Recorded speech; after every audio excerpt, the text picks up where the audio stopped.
안녕하세요. 닥터공 헤어라인 의원 원장 공기환입니다.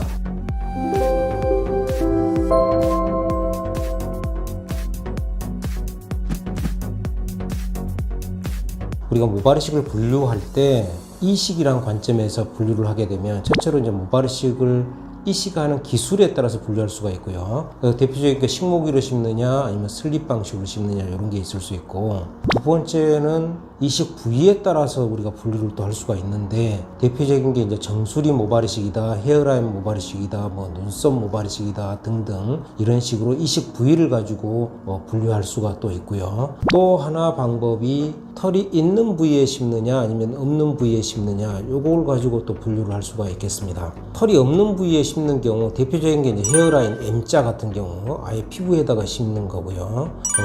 예를 들어 정수리도 일부 환자 같은 경우 아예 털이 하나도 없는 경우도 있고요. 드물지만 전두부부터 정수리까지 전체가 털이 하나도 없는 스킨헤드가 있는 그런 분도 있을 수 있습니다. 이런 식으로 털이 없는 부위에 심는 경우가 있고, 또 하나가 털이 있긴 있는데 주위에 이제 탈모가 일어나서 소위 이제 숱이 좀 감소되어 있는 그런 경우가 있을 수 있습니다. 그래서 소위 이제 휑해 보이는 거죠. 그런 경우 우리가 이제 모발이식을 할 수 있는데, 수술 증가시키기 위해서 이런 경우를 이제 밀도 보강 모발이식이라고 합니다. 밀도 보강 모발이식은 쉽게 얘기해서 수술 증가시키는 그런 모발이식이 되는데요. 남성분들도 물론 제법 많이 볼 수가 있고, 여성분들은 사실 거의가 밀도 보강 모발이식이 되는 거죠. 여성분들 같은 경우 이제 전두부부터 정수리까지 이렇게 이제 휑해 보이는 경우가 아예 막 털이 하나도 없이 되는 그런 경우는 아예 있을 수가 없고요. 기존 모발들이 이제 가늘어지고 탈모가 돼서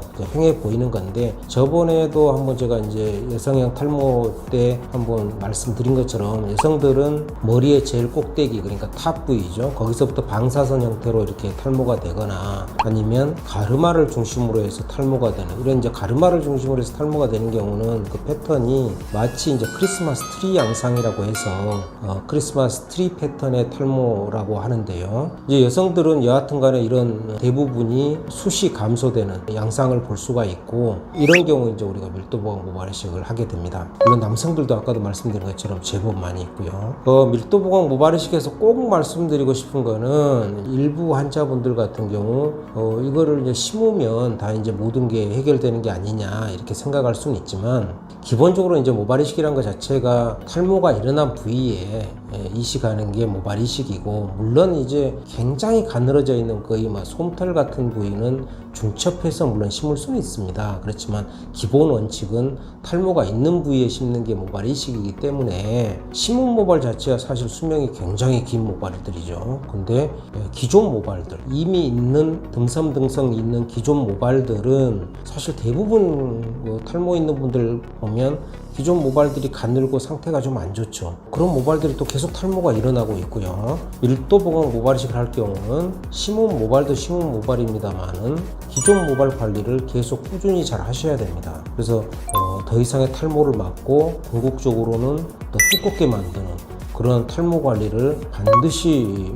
모발이식 후에도 지속적으로 반복적으로 하시는 게 매우 중요한 일이다, 이 점을 꼭 이해를 잘 하셔야 되고, 밀도 보강 모발이식 경우 모발이식만 가지고는 만족스러운 결과를 초래할 수 없다, 이거를 잘 이해하셔야 된다, 이런 말씀을 다시 한번 드리고요. 여하튼 우리가 이제 머리 쪽에 이렇게 숱이 많이 감소돼서, 탈모로 인해서 숱이 많이 감소돼서 이런 경우는 현실적으로 우리가 탈모 치료를 통해서 수술 증가시킨다는 것은 불가능하고, 반드시 탈모가 일어난 부위는 모발이식을 통해서 수술 증가시키고, 기존 모발은 탈모 치료를 통해서 꾸준히 또 관리를 하고, 이게 가장 퍼펙트한 얘기가 되겠습니다. 감사합니다.